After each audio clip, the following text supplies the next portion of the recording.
Autobots, transform! What's going on, Flix Talkers? Welcome back to another review, this time for the Netflix original. It is Transformers: The War for Cybertron Trilogy. Now, this is the first parter. We got the first 6 episodes, and they are in chunks of about 24 to 25 minutes each. So for me, that's an easy binge. And most of you guys know that I don't review these mini-series or docu-series or anything really of that nature, just for the fact that the time factor is just large. Now, I will state that I'm not the biggest Transformers fan. I did not even grow up with them as a child, either collecting the toys or watching the TV show. So this is a little different for me, just going in it only knowing the original one with Shia LaBeouf and Megan Fox, as well as the most recent Bumblebee film, which I really did love with Haley Steinfeld. So that's the only knowledge that I had prior to kind of watching this one here, is the beginning and the end of the live action films. But that's okay. I mean, I had some time to spare. Like I said, they're only 25-minute episodes, and there are 6 episodes. Now, this is the first chapter in parts 2 and 3, and I will let you know my pros and cons for this Transformers War on Cybertron. But before we get into all of that, make sure you guys are hitting that thumbs up, as well as that subscribe and bell notification for more movie content like this. Alright guys, now Transformers War for Cybertron did come out July 30th, 2020. It is streaming right now on Netflix, and it is rated TV-Y7. So if you have children that are younger than 7, this might be a little bit too visually violent for them. But as far as the language material, it's totally clean. So I can definitely recommend it for children that are, 7, 8 years old or older. I didn't think it was that violent, though there are some depictions of Cybertron death in the film. Those more notable Transformers that get like a hole blown in them, or actually those impaled on spikes, and they show numerous scenes of that, which I was a little surprised, if I'm being honest, for this type of demographic. I know it's for a younger demographic, though the live action films are pretty much for everybody. Alright, so I'm going to start off my pros, guys, by saying it is visually stunning. Now, the 3D and the whole landscape around me on this planet, where we get our Autobots versus Decepticons, which seems to be the common theme amongst these movies and comic lore, it was definitely a sight to see. And I'll be honest, it only took a couple of episodes for me to kind of get immersed and sucked into this world. I really started to develop somewhat of a bond with these characters. So if they got injured, if they got into a certain predicament, I was, frustrated if they couldn't get out of it, and I wanted to see them succeed. So on that level, it kind of pulled me in. Of course, we get our, usual Megatron and Optimus Prime. So that's always great to see those clashes meet. It's a classic battle up, as well as a couple of side characters like Alita, who is a female Autobot, and it was really cool seeing her on screen kick ass. So I did appreciate some of the side characters involved, as well as Bumblebee, who we see right from the beginning. I actually did not even know that was Bumblebee till they said his name like 5 episodes in. I thought he might have been someone else,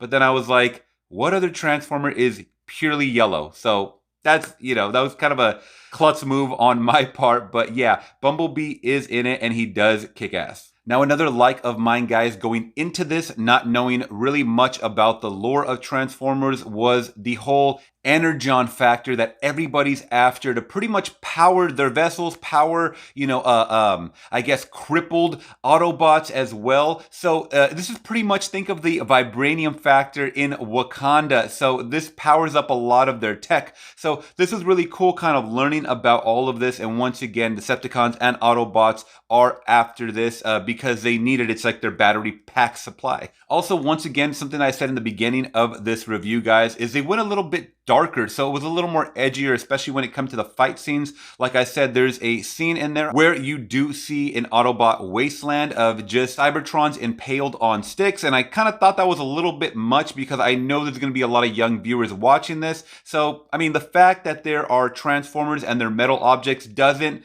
to me negate the fact that these are things that are being impaled and they're supposed to represent, characters that we are falling in love with. They do humanize these characters. There's a lot of emotion in this, and that goes to another like of mine is the depth that they did go into with some of these main characters, not only with Optimus Prime, but some of the side characters like Alita, who was almost like a love interest, but it didn't take it to that level. It showed that they were fighting on the same battlefield, the same playing field, and for the same causes. So I did appreciate it in that factor that they did kind of humanize these robot Cybertron characters, as well as the villains themselves. So Megatron, as well as Shockwave, also as a Sound Blaster, is a clone, but we won't get into that as well. But they do show that character on screen. So we got to see the villain side as well as a lot of the Autobot side, which are, the good versus evil. It's always that same thing that kind of plays out. And that has to jump to my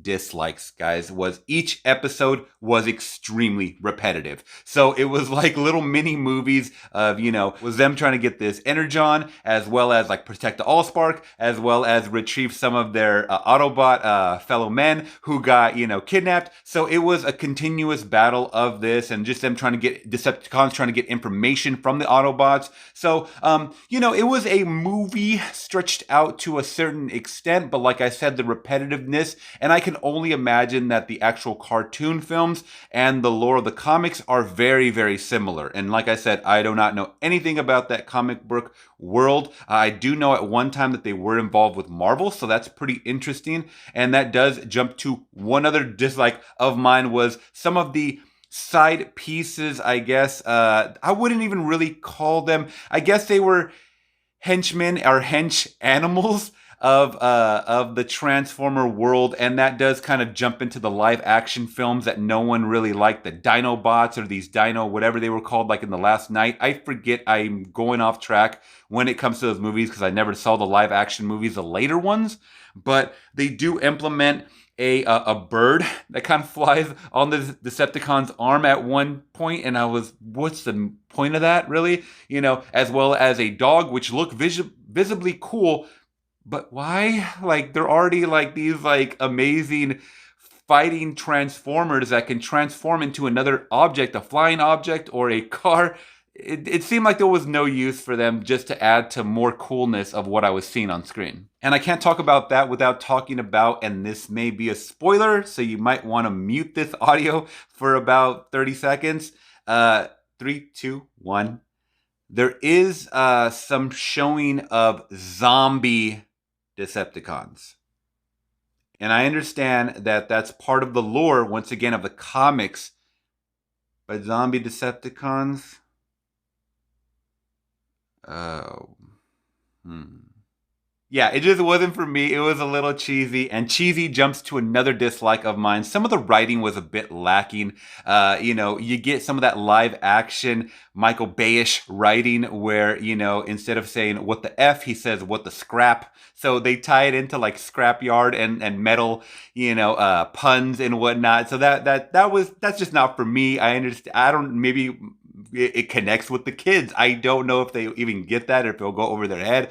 I thought that was just a little interesting. I would have liked a little more seriousness, which was pretty much the main central of this writing. It was pretty serious, but at sometimes you got a little, couple of sidetrack writings that were just not hitting that well for me. But I don't want to fault it too much on that point. And that's pretty much it for my pros and cons, guys. Episode 6, the last one, it does end off, of course, like you can probably predict, on an epic battle scene. I will not describe the scene because it does contain spoilers, but something did emerge that I was like, Jesus Christ, what is this? Didn't even know this was part of the lore of Transformers.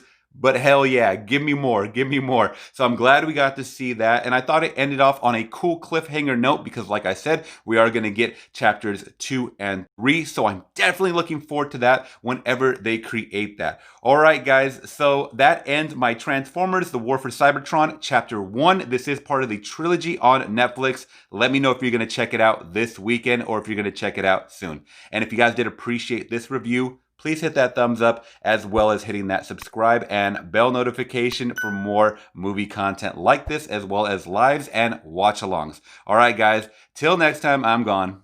Peace.